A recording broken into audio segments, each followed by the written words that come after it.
এখানে কেন বলবো যে বলার কিছু কারণ আছে। সেই কারণ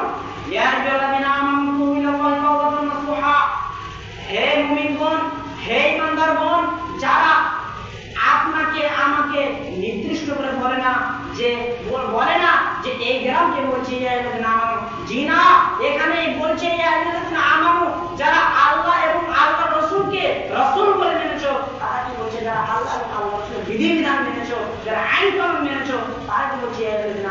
যারা ঈমান নিয়ে এসেছো।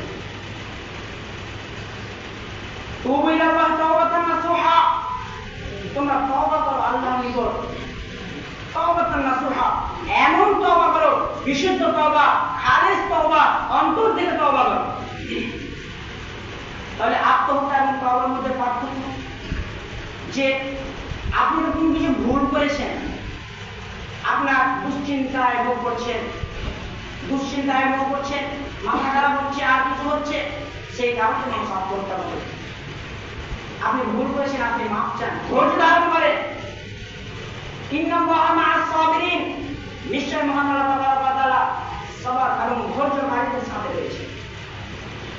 তাহলে আপনাকে সবর করতে হবে, ধৈর্য ধারণ করতে হবে। আপনার যে ভুল হয়েছে, আত্মহত্যার কারণ প্রেম, ভালোবাসা, আর অনেক কিছু রয়েছে, আত্মহত্যার কারণ রয়েছে। প্রিয় শ্রোতা মণ্ডলী, রাসূল সাল্লাল্লাহু আলাইহি ওয়াসাল্লাম হাদিসের মধ্যে বলেছেন আত্মহত্যার ব্যাপারে। আবু হুরায়রা রাদিয়াল্লাহু তাআলা বলেন, রাসূল সাল্লাল্লাহু আলাইহি ওয়াসাল্লাম বলেছেন, কোন ব্যক্তি বা যে ব্যক্তি পাহাড় থেকে লাফিয়ে পড়ে আত্মহত্যা করবে, সে পুনরায় ভাবে জাহান্নামে সেইরূপই আত্মহত্যা করতে থাকবে এবং তার চিরস্থায়ী হবে সে জাহান্নাম। যে ব্যক্তি লোহাস্ত্র দিয়ে অর্থাৎ গলা কেটে, হাসি লটকে আর কিছু করে যদি আত্মহত্যা করে,